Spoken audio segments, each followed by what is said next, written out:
Friends, నేను బీరకాయ curry వండుతున్నాను. లంచ్కి వంట చేస్తుంటా అంటే అమ్మ గుర్తొస్తాయి కదా ఫ్రెండ్స్. మనకు కడుపు నింపి కాలేజీలోకి పోతుంటే, స్కూళ్ళకి వెళ్తుంటే మన కడుపు నింపి స్కూల్లోకి పంపిస్తాయి కదా.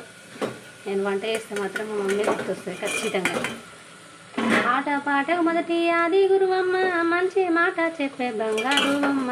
5 ఏళ్ల వయసులో పలక చేతికిచ్చి, బడికి బో బిడ్డని బతుకు బాట చూపి, ఓనమ్మలు నేర్పి 1, 2 చదివే వయసుతో పాటు చదువు పెరుగుతుంటే ఎదిగిన కొడుకును కళ్ళ చూసుకుంటూ కడుపు నిండినంత సంబరపడుతుంది. టీచరో గొప్ప డాక్టరో కలెక్టరో కావాలనుకుంటుంది. మనసున్న తల్లి మన అమ్మకమ్మని కలనెన్నో మదిలోన కంటది. జన్మనిచ్చిన అమ్మ రాతి బొమ్మ కాదు, జగమంతా జన్మంతా కొలిచేటి దైవమ్మ అమ్మా.